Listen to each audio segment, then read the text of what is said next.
permanecen enterradas bajo la arena, como cápsulas del tiempo procedentes de otra época. Durante miles de años, el seco calor del desierto ha protegido las tumbas de la olvidada aristocracia de Egipto. Ahora están a punto de ser desenterradas.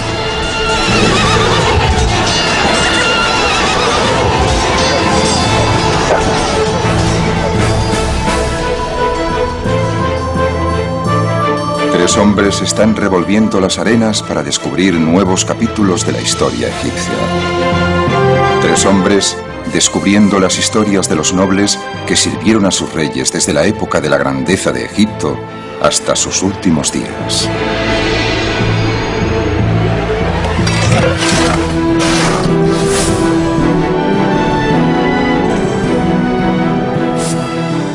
Cuantas más momias tienes, más historias tienes sobre el antiguo Egipto.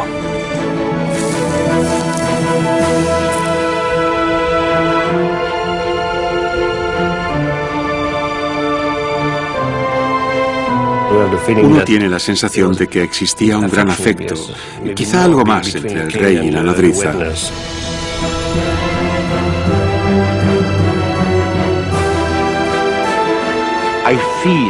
Tengo la impresión de que si miro a lo profundo de la tierra de Egipto, aquí, puedo imaginarme que hay muchas tumbas llenas de oro sin excavar todavía.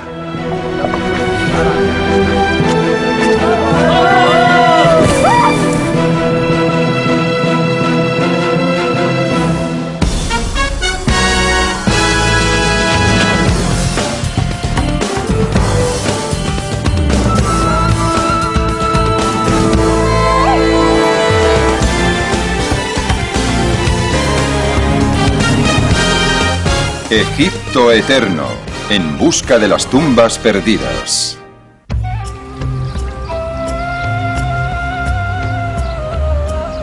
Fue la primera gran civilización del mundo y nació en las orillas del Nilo.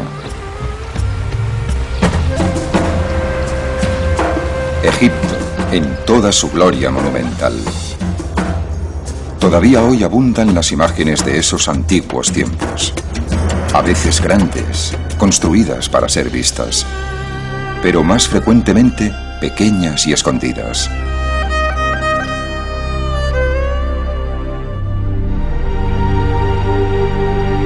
Y todo eso podría haber desaparecido sin dejar rastro si los egipcios no hubiesen estado tan obsesionados con la muerte y la preservación de lo que una vez estuvo vivo.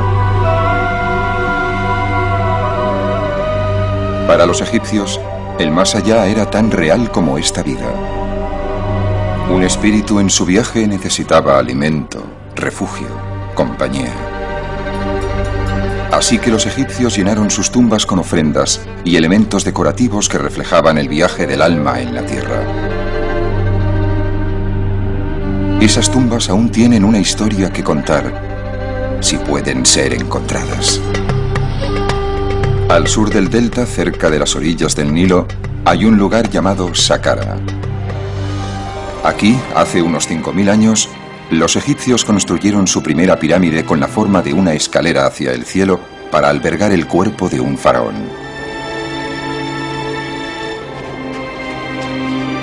En los siglos que siguieron, miles de egipcios fueron enterrados en Saqqara. Y una de las principales ubicaciones fue la ladera de una colina con una panorámica vista sobre el valle del Nilo. Durante el Imperio Nuevo, cuando el Imperio egipcio estaba en su máximo apogeo, aquellos que tenían buenas relaciones con el faraón deseaban ser sepultados aquí, y lo fueron.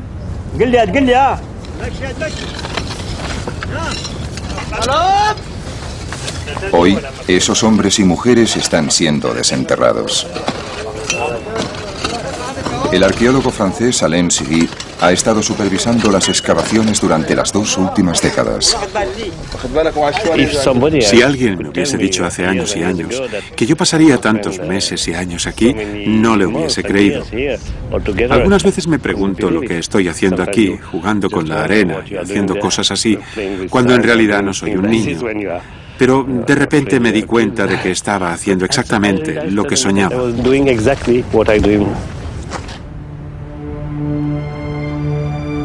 Pero el sueño de Sidi empezó más como una pesadilla. Los primeros sitios que excavó estaban llenos de momias de gatos, miles de ellas, restos de los cultos a animales que florecieron durante las últimas dinastías egipcias, cuando los gatos eran venerados y sacrificados por millones.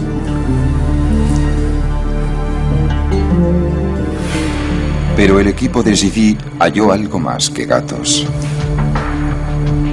Encontraron un pozo profundo lleno de objetos del pasado.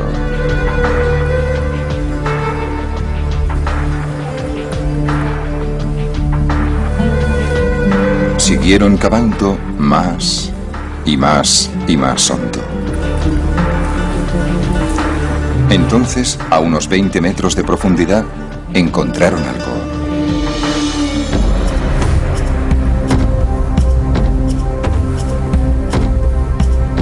Dispersos entre los escombros, había indicios de que tras años de excavación habían llegado a la cámara funeraria. Entre los objetos había un vaso canopo, utilizado para albergar entrañas y órganos vitales, y su tapadera.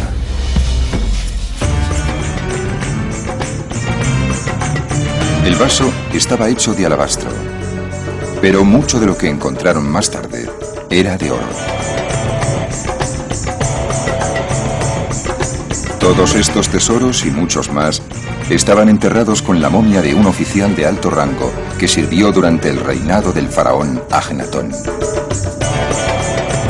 Sidi había hallado su primer noble del Imperio Nuevo. Era el momento de ir a buscar más. El equipo de Sidi fue a trabajar detrás de la ladera frontal de la colina.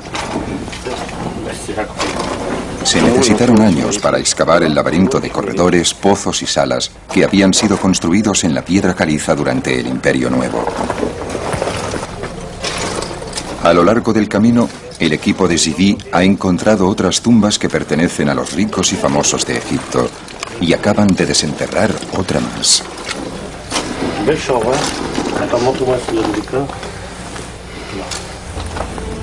Cada sala tiene algo que contarnos, pero no siempre por escrito. Esta vez, sí. Había arena. Yo llevaba una pequeña lámpara y vi a la señora. Pinturas de esta mujer adornan las paredes de su capilla, donde sus amigos y parientes venían a venerarla. Su cuerpo debió ser enterrado en una parte más profunda de la tumba. Cuando los conservadores descubren otras paredes, salen a la luz más pinturas de la dama. Todo sugiere que se trataba de una mujer con influencia. Enseguida entendí que esta tumba pertenecía a una mujer. Esto es excepcional, porque esta tumba es enorme, o sea que ella era seguramente un gran personaje. Además, tiene un montón de títulos que demuestran que era muy apreciada. Estuve buscando su nombre y lo encontré aquí: la nodriza que alimentó la carne de Dios.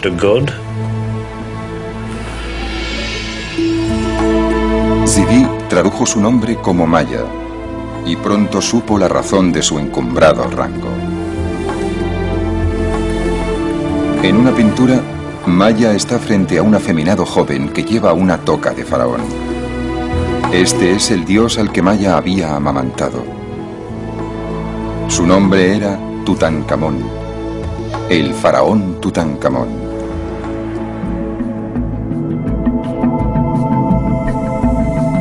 El nombre de Tutankamón nos resulta conocido desde que el arqueólogo británico Howard Carter hizo el descubrimiento del siglo en el Valle de los Reyes. El 26 de noviembre de 1922, Carter se introdujo con una vela a través de una puerta que había estado sellada durante 3000 años y se llevó la sorpresa de su vida. Había encontrado la cámara funeraria de un faraón del Imperio Nuevo que murió antes de su 20º cumpleaños. Pero a diferencia de la mayoría de las tumbas reales descubiertas en el pasado, esta no había sido saqueada. Sala tras sala, un despliegue de tesoros inimaginables esperaban a ser contemplados por sus ojos.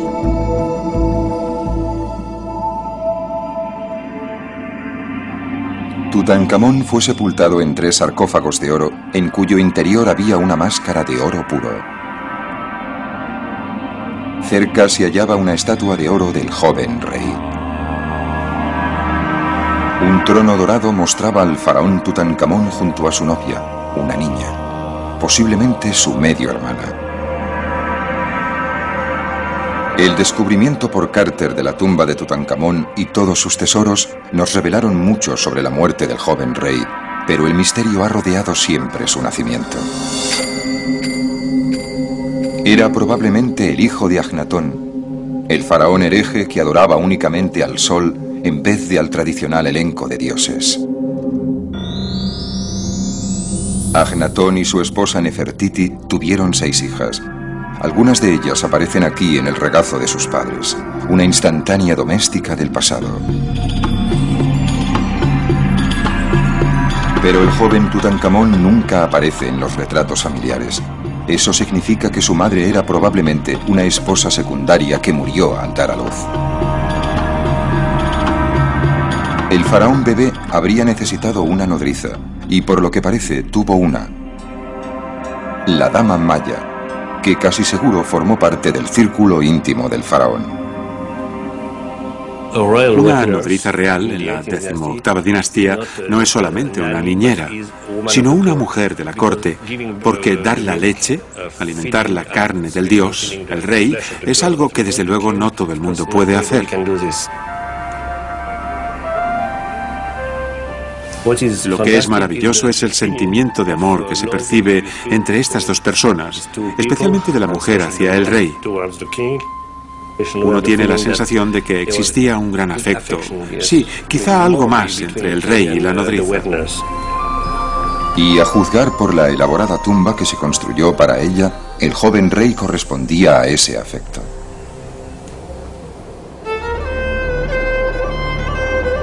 Si bien la mayoría de los nobles egipcios eran enterrados más cerca del Nilo que nadie, la gente que servía al faraón en la periferia del imperio también necesitaba tumbas, incluso si estaban destinados en mitad del desierto.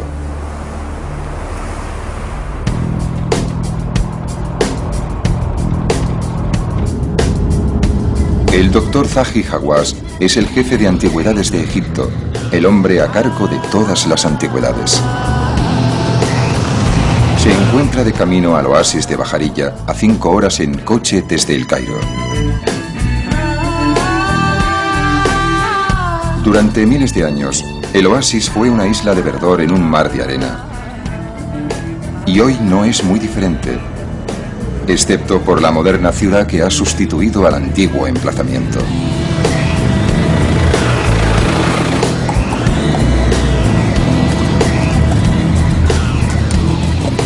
Unos 700 años después del rey Tutankamón, cuando el imperio egipcio había iniciado su gradual declive, este era un próspero centro agrícola. Así que había mucho dinero para gastar en lujosas tumbas. Los habitantes de la localidad son conscientes de que viven encima de un posible arsenal de antigüedades y han ideado un nuevo sistema para llegar hasta ellas. Cuando llegas a una población como esta, oyes rumores. Si hay una tumba, significa tesoros, oro. El rumor pasa de uno a otro y crece en la ciudad. Y por eso la gente quiere construir sus casas encima de los tesoros de los faraones. Una casa construida directamente encima de una tumba proporciona al emprendedor propietario de la misma la oportunidad de cavar en su propio terreno cada vez que necesita algo para vender en el mercado negro, siempre hambriento de antigüedades. Esta práctica ha continuado hasta la actualidad y Zahi Hawass quiere acabar con ella. Así que ha tomado una polémica decisión: ordenar el derribe de algunas casas.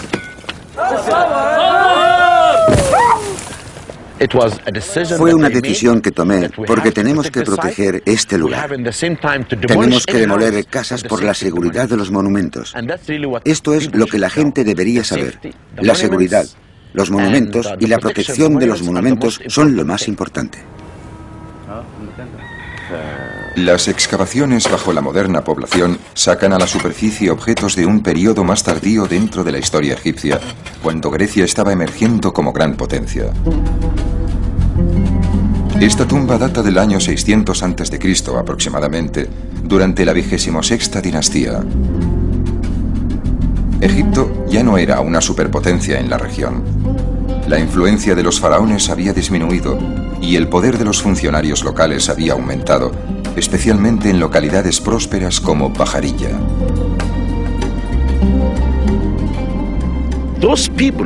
Esa gente podía hacerse estas bellas tumbas porque eran ricos.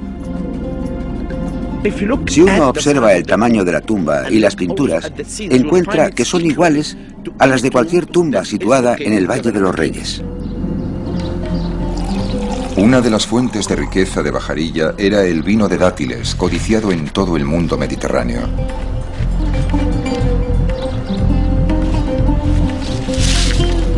Se podía hacer dinero recogiendo los dátiles y elaborando el vino, e incluso aún más llevando el vino a los mercados del noreste.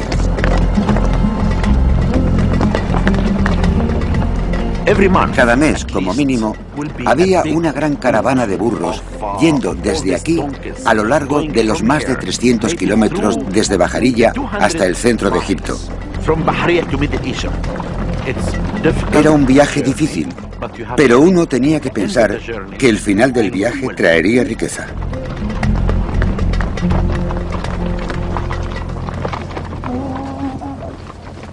Una de las personas que prosperó fue el gobernador de Bajarilla, otro noble que había servido al faraón. Su tumba fue descubierta en 1999. Las inscripciones de las paredes de la tumba nos proporcionan nuevos conocimientos sobre el papel de un administrador provincial en la época en que el imperio se dirigía lentamente hacia su final. Este en concreto se veía por lo visto a sí mismo casi como un igual al faraón.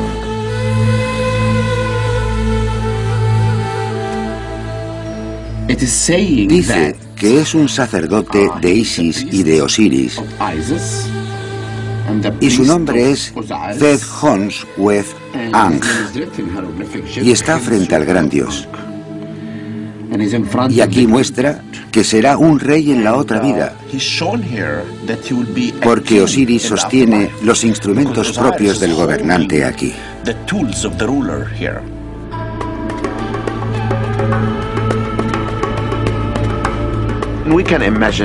Podemos imaginarnos a Zed-Hons-Wez-Ang penetrando en el interior del templo con sus ropas de sacerdote.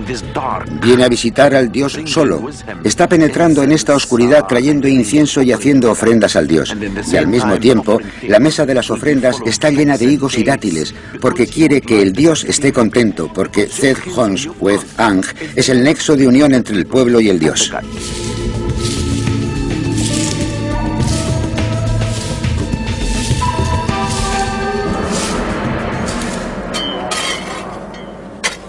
Ahora, Zahi Hawass está buscando la tumba de la esposa del gobernador.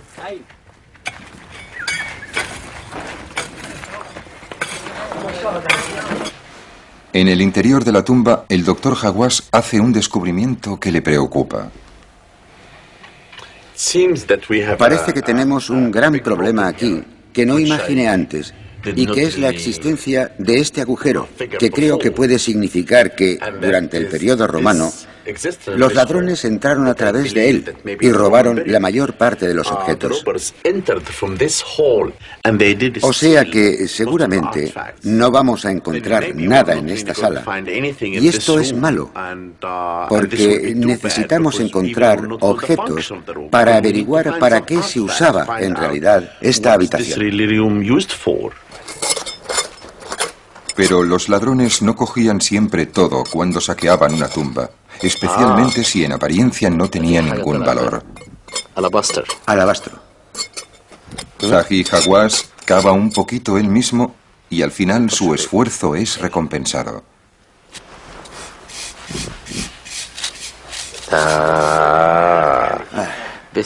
Esto es bonito. Es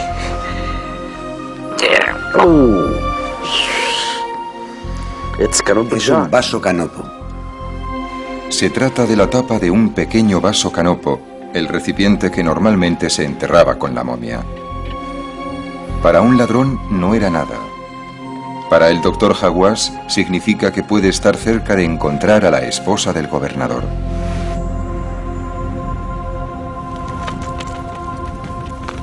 En Saqqara, Alem Zivi todavía está buscando a su dama desaparecida, pero la cámara funeraria de Maya no se encuentra por ninguna parte. Y Zivi sigue topándose con más y más gatos. La mayoría de los gatos fueron enterrados aquí en las postrimerías de la historia egipcia, aproximadamente en la época en que Cleopatra era reina y Julio César gobernaba en Roma. El gran esplendor de los faraones del Imperio Nuevo era ya solo un lejano recuerdo. Sometidos a un gobierno extranjero, los egipcios encontraban consuelo en cultos que requerían el sacrificio de animales.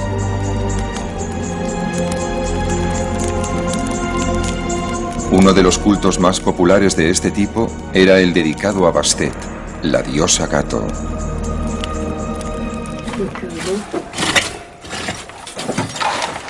A medida que se desentierran más y más momias de gatos, Zivi decide que ha llegado el momento de estudiarlas más atentamente, de arriba abajo. La tarea recae en expertos de otro campo, los radiólogos Martin y Roger Lichtenberg.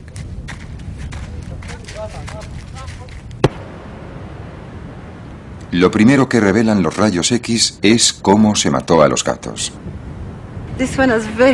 Este tiene un bonito cráneo. Y el cráneo no está destrozado. No murió por un golpe en la cabeza. Murió porque le rompieron el cuello. ¿Lo ve? El culto a Bastet alcanzó su momento álgido en Egipto durante los años que siguieron a la conquista de Alejandro Magno en el siglo IV a.C. La gente trataba de ganarse el favor de la diosa, mientras los sacerdotes de Bastet hacían negocio criando gatos para convertirlos en ofrendas. Así que probablemente se trata de un gato grande. Pero a los gatos más grandes no se atrevían a romperles el cuello, ¿sabe? Tenían que darles un golpe en la cabeza. Este era un gato muy bonito, mire esto, muy bonito. Después de matar a un gato, se le sometía al tradicional ritual egipcio de la momificación. Los sacerdotes embalsamaban su cuerpo y lo envolvían en lino.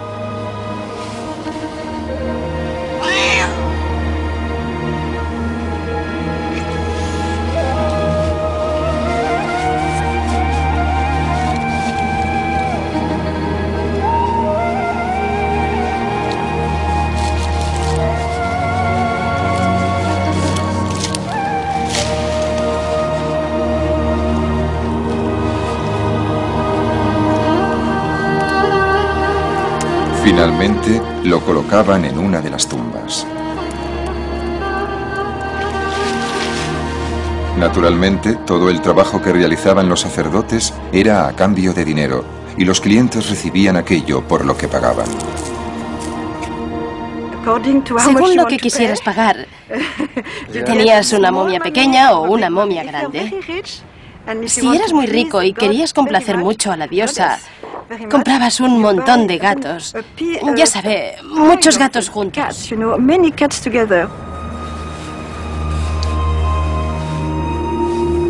Pero los rayos X sugieren que los sacerdotes hacían trampas a veces. Esto es una momia también, una momia pequeña, pero no es una momia completa. Pusieron solo un hueso dentro. No es un cuerpo completo, ¿es un cuerpo completo? Un montón de huesos revueltos. Son un montón de huesos revueltos, ¿de acuerdo? Solo un montón de huesos revueltos. Y una cuarta parte de las momias eran momias falsas. No hay nada dentro del envoltorio. Pero si los sacerdotes eran timadores o si se trataba simplemente de escasez de gatos, no se sabe.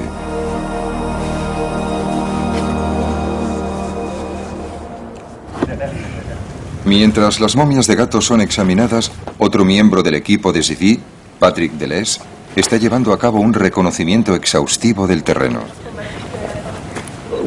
No podemos mirar este lugar solo desde fuera. Tenemos que imaginárnoslo, ver cómo es desde dentro, y ahora solo tenemos una primera impresión. Cada cámara es medida con precisión y su situación en el interior del complejo funerario es determinada con toda exactitud. Tenemos galerías, pozos, capillas. A veces encontramos tumbas con diferentes niveles. Es un conjunto de tumbas y de monumentos subterráneos muy complejo el que se esconde aquí detrás. Y es muy difícil hacerse una idea desde fuera. A partir de las mediciones, es posible saber cómo debía ser la tumba de la nodriza del faraón Tutankamón cuando se construyó. Sus rasgos más destacados son su tamaño y su complejidad.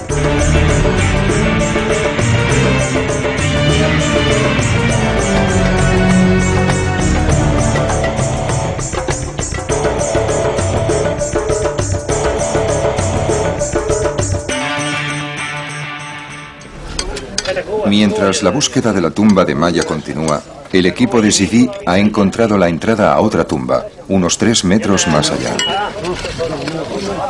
Los trabajadores empiezan a apartar arena y piedras, iniciando una excavación que llevará más de una temporada a completar. Hasta entonces, no hay nada que hacer, salvo esperar.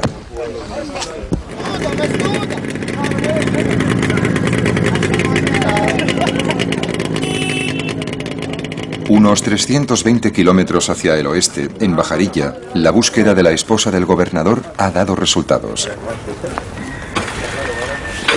Los trabajadores de Zahi Hawass han encontrado otro sarcófago bajo los escombros. Tal y como esperaba, pertenece a la esposa del gobernador, una mujer llamada Nas. A primera vista, sus temores de que la tumba hubiese sido saqueada en el pasado parecen confirmados. Pero cuando los restos son examinados con detalle, otra historia sale a la luz. Se descubren más de 100 objetos, y la mayoría de ellos son de oro.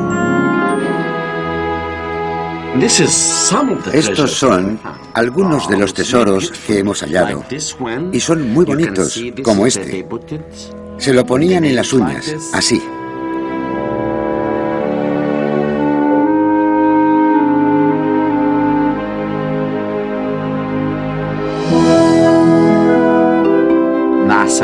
Nas fue realmente hermosa.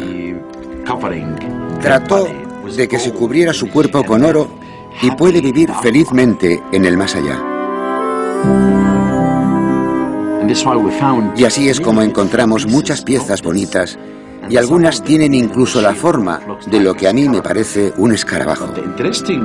Pero la interesante es esta. ¿Sabe usted? Abrían por un lado y sacaban todo lo del interior del cuerpo de su sitio. Aquí es donde cubrían la zona momificada con esta pieza de oro tan bella. Y esta es pesada. La ponían bajo la lengua. Y esta es mi pieza favorita. Me gusta mucho. Mire esto. Ella puso el nombre del rey en su corazón, porque él era el protector de Egipto.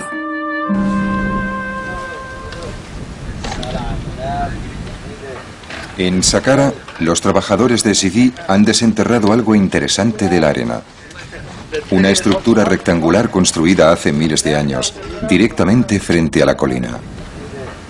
Es una capilla en parte construida y en parte tallada en la roca. Y la gran sorpresa fue descubrir el magnífico estado de conservación de esta pared. Así que abro el telón. No es un espectáculo. La razón de que la cortina esté aquí no es para un espectáculo, sino para proteger la pared contra el polvo y los visitantes y todo eso. Pero, desde luego, lo hace aún más espectacular. Lo puede ver ahora.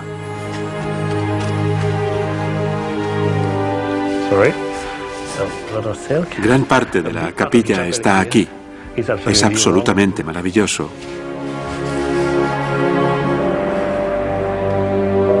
Quien quiera que sea la persona para la que se construyó esta capilla, era alguien importante. La sala era grande, incluso para los estándares egipcios, y no se ahorró nada en decoración.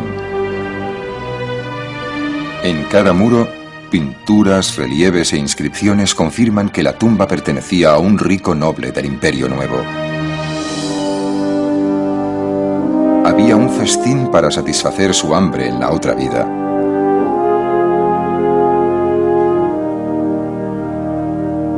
Y servidores para colmar todos sus deseos.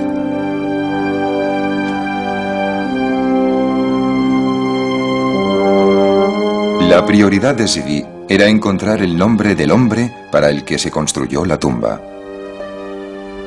Siempre la misma obsesión cuando entras en una tumba. ¿Dónde está el nombre? El nombre está aquí. 2 halcones en el estandarte y estos signos. Dice Ne-Te-Rui-Mes. Hay varias interpretaciones. Yo elijo Neteruimes, el hombre que nació de los 2 dioses. Los 2 dioses son Horus y Set. Zvi no había oído antes el nombre de Neteruimes. No sabe quién era ni qué servicios prestó al faraón. Se puede ver el nombre del hombre, Neteruimes, aquí y aquí. Otras inscripciones en una cercana columna derrumbada sugieren que Neteruimes era un hombre culto e influyente y que sabía leer y escribir. Hay un montón de epítetos. Un hombre de sabiduría, un hombre que sabe cómo hablar, cómo escribir. Tenemos la impresión de que se trataba de un hombre orgulloso de su cultura. Neteruimes tenía una capacidad que pocos poseían en su sociedad. Podía escribir, y eso por sí solo le habría asegurado un cargo de la más alta categoría. Leer y escribir. La capacidad de escribir es la fuente de poder en muchas sociedades y un funcionario en Egipto es alguien que puede escribir. Pero Zvi está seguro de que Neteruimes fue algo más que un simple escriba para haber merecido una tumba tan opulenta. Obviamente había servido al faraón y le había servido bien. Pero ¿en qué puesto?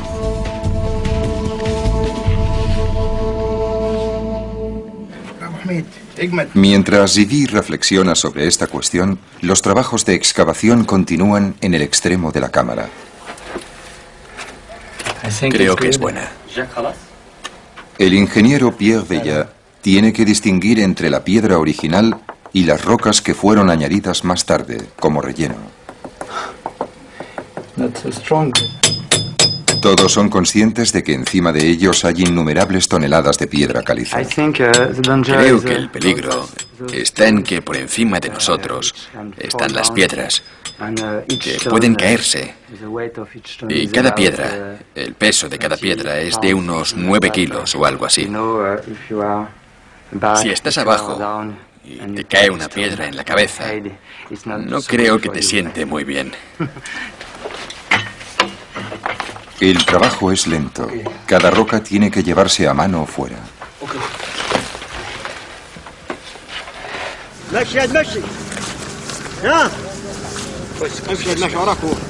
Pero finalmente se abren paso y encuentran algo.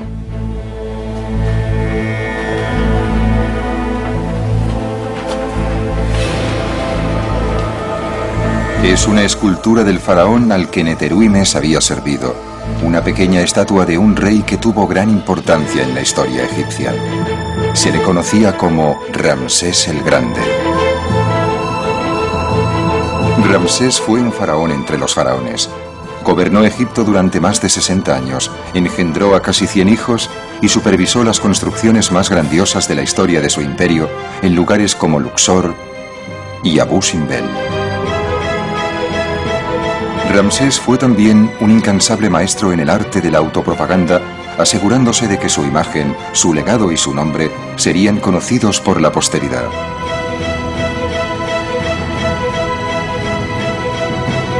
El hecho de que Neteruimes hubiese trabajado para el más grande de todos los faraones constituye un dato vital, y otros descubrimientos seguirían a este.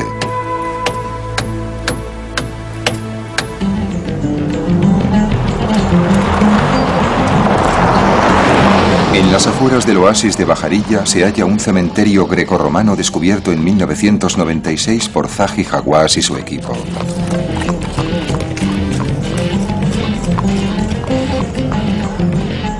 El doctor Hawass ha vuelto a ver cómo progresan las excavaciones. Ha designado al arqueólogo egipcio Tarek El Awadi para supervisar los trabajos. El cementerio cubre unos 22 kilómetros cuadrados, cubiertos en su totalidad por toneladas de arena. En cualquier sitio en que uno excave se encuentra una tumba, eso está claro. Si miras al suelo, en todas partes encontrarás señales de pequeños montículos. Si tienes un montículo que tenga algún tipo de objeto como cerámicas, quiere decir que hay algo debajo. Y por lo tanto, si miras en esa zona y excavas un poco en la arena con las manos, encontrarás la entrada de la tumba. Entonces empiezan las excavaciones, y lo más importante cuando excavas es que tienes que tener cuidado porque debajo hay momias. El cementerio fue descubierto accidentalmente cuando un burro pisó un agujero y apareció una tumba debajo. En el interior de la tumba había momias, muchas momias. La mayoría eran doradas y estaban en muy buenas condiciones.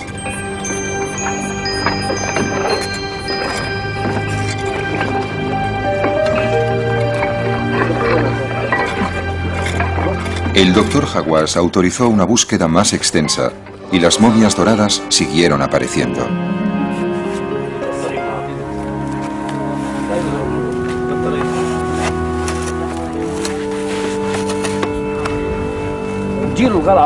En el curso de su trabajo en el cementerio, Tarek se ha convertido en un gran conocedor de la arena y de sus sutiles cambios.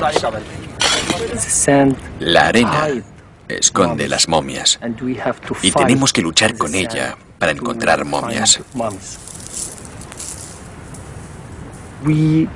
Ahora podemos saber por la arena, por el tacto de la arena, si hay momias debajo o no. Porque las momias cambian la naturaleza de la arena. Si la arena está un poco fría y oscura, sabemos que hay una momia bajo ella. Pero si está seca, fina y caliente, significa que no hay nada debajo. Me gusta esperar a que la arena me diga qué hay bajo ella.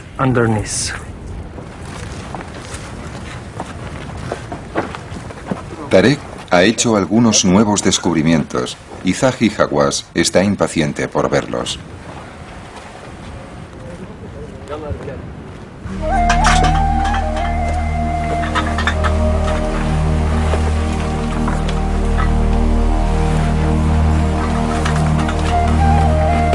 Esta tumba ha sido obviamente violada en el pasado por ladrones que hicieron algo más que robar cosas. Algunas personas entraron y trataron de romper las cabezas de todas las momias. Es muy extraño. Puede ver aquí todas las momias sin cabeza. Mire esta momia de niño, está sin cabeza. Detrás de mí, la cabeza fue cortada. Y esta también, la cabeza fue cortada.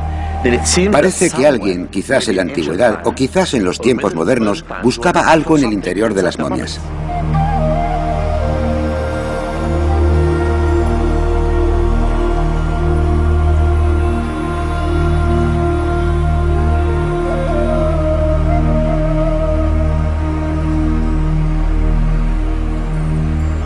Unas pocas de las momias que aparecen permanecen intactas, pero la mayoría han sido destrozadas sin ninguna consideración por lo que los egipcios consideraban como sagrado. Los egipcios vinieron aquí, excavaron este recinto en la roca, momificaron sus cuerpos, gastaron dinero en ellos, pensaban que aquí yacería su cuerpo y descansaría, un más allá bueno. Y luego viene alguien y lo destroza todo, huesos rotos, cabezas rotas, momias rotas. Esto es algo que personalmente me disgusta, me molesta mucho. Sin embargo, incluso esta destrucción nos cuenta algo. Tarek cree que es posible que algunas de las momias sin cabeza sean el resultado de alguna antigua enemistad entre familias, en que incluso los cuerpos de los niños eran decapitados en un acto de venganza por alguna olvidada disputa.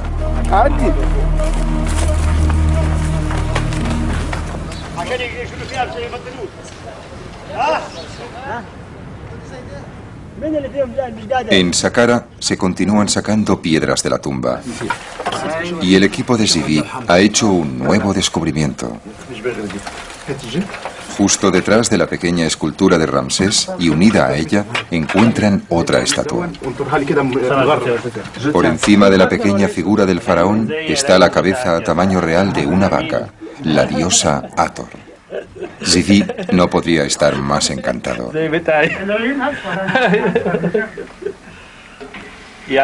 Me ha preguntado si los ojos de la vaca son verdes o azules.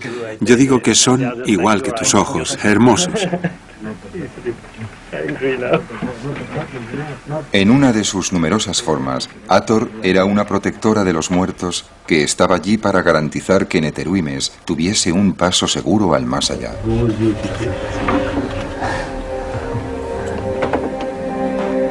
Su presencia en la tumba confirma la creencia de Zivi de que el misterioso Neteruimes había jugado un papel político muy importante durante el reinado del gran faraón. Fue recompensado con un entierro suntuoso, presidido por Hathor y Ramsés. Pero Zivi aún no sabía lo que Neteruimes había hecho para merecerlo. Me gustaría encontrar más inscripciones. Quiero saber quién era Neteruimes exactamente. Sabemos que era alguien que se podía permitir este tipo de cosas, pero no sabemos más. En busca de más pistas sobre la identidad de Neteruimes, Zivi viaja a la antigua capital egipcia de Tebas.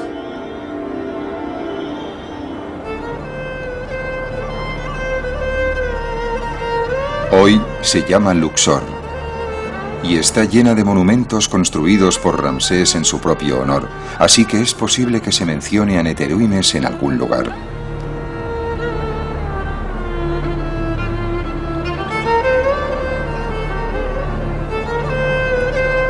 Las paredes aún proclaman los logros de Ramsés, especialmente sus victorias militares.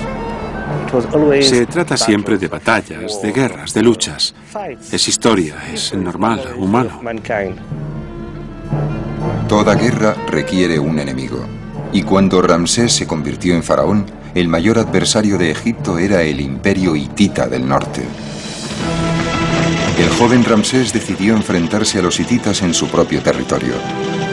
Condujo a un ejército de unos 20.000 hombres al norte y se encontró con el enemigo a las afueras de la ciudad de Kadesh. Se trata de una de las primeras batallas de la historia de las que existe un registro detallado.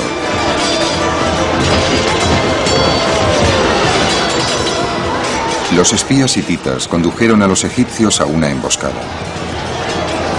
Ramsés y unos pocos centenares de sus hombres fueron separados del resto del ejército e inmovilizados cerca del río Orontes.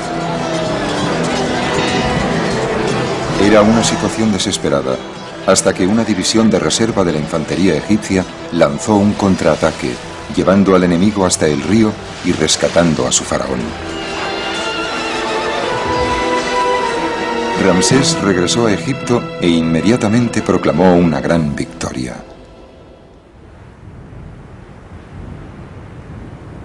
Las paredes de los templos de Luxor están aún decoradas con relatos de las heroicas hazañas del emperador en ese día. Hay también una copia del tratado de paz que puso fin al conflicto 16 años más tarde. Zivi espera que este documento arroje alguna luz sobre la identidad de Neteruimes.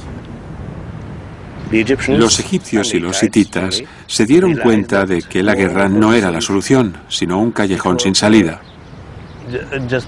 Y por distintas razones, que podemos adivinar pero que no conocemos totalmente, la conclusión fue tratar de firmar un tratado. pero un tratado entre dos potencias del mismo nivel, más o menos.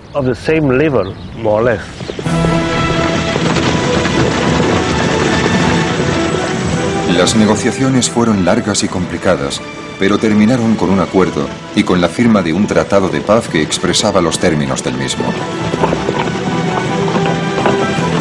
3 enviados egipcios se reunieron con 3 diplomáticos hititas para llevar una copia del tratado a la capital egipcia.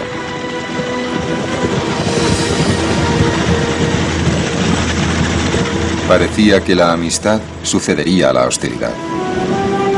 Cada parte se comprometía a no atacar primero a la otra. En caso de ataque por una tercera parte, formarían una defensa común. Habría un intercambio de prisioneros y un pacto de extradición. El tratado fue grabado en una tabla de plata en escritura cuneiforme y presentado al faraón.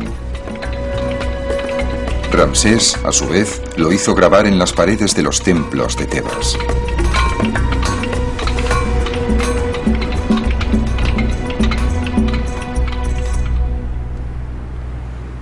Zidi está aquí para ver si puede encontrar el nombre del hombre que dirigió al equipo negociador de Egipto y que llevó el tratado a Ramsés. Y encuentra lo que estaba buscando. Puedo ver las palabras enviados. Y después está la cabeza de un halcón, quizás. Y podría ser parte del nombre de Neteruimes. Podemos compararlo con inscripciones ramésidas. Son como la Biblia para los textos escritos de este periodo. O sea que tenemos el Tratado de Paz. Y este podría ser el nombre de Neteruimes. Este tipo de confirmación es tan importante para un egiptólogo como el descubrimiento de una tumba.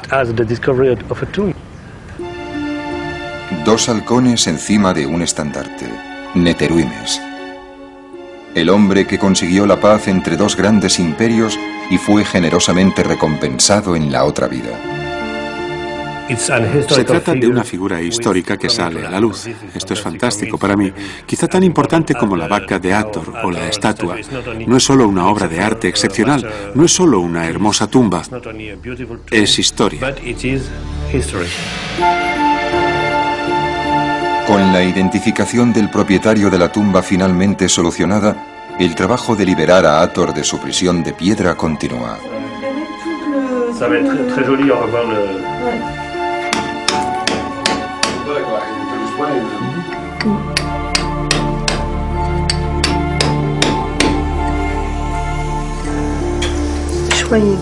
Anne Liegey inyecta un adhesivo en la piedra para preservar las finas capas de pintura de 3000 años de antigüedad.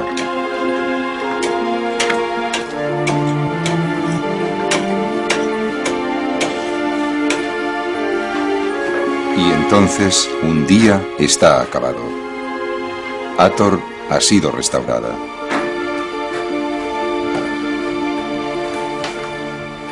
Esta es la vaca más bonita que he encontrado nunca y que nunca encontraré, estoy seguro. La diosa Hathor en forma de vaca, que tiene hermosos ojos, un poco tristes. Para mí la mezcla entre salvaje y dulce es algo extraordinario. Y aquí, aunque solo sea una vaca, hay algo, si puedo decirlo, muy humano. Para Alain Zidi, el trabajo de esta temporada ha terminado. Otra tumba del Imperio Nuevo ha sido hallada y devuelta a su antiguo esplendor. Otro hombre del rey ha sido identificado gracias a las ofrendas que se llevó a la otra vida.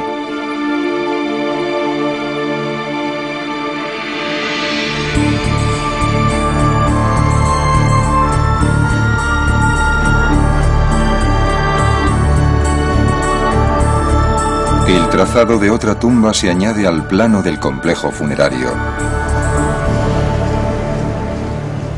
Y el próximo año será el momento de extraer otra capa de arena.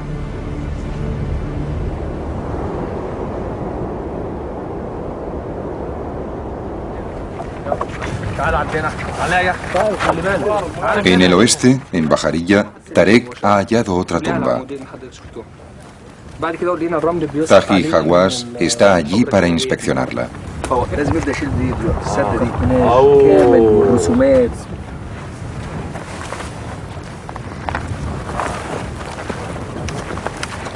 Esta es la momia más bonita que haya visto nunca.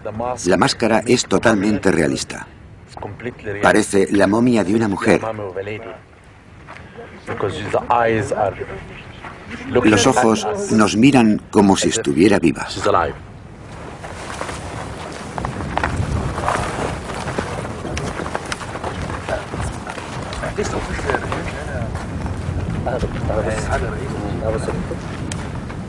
Soy un hombre afortunado porque he encontrado esta tumba. Es algo increíble.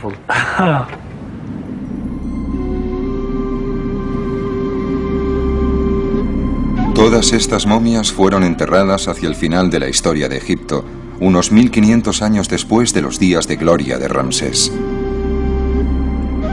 La civilización, que había perdurado 3000 años, casi había llegado a su fin. Pero incluso aunque la cultura que había unido a la tierra y la gente estaba desapareciendo, la obsesión egipcia por la muerte y el más allá siguió siendo tan fuerte como siempre.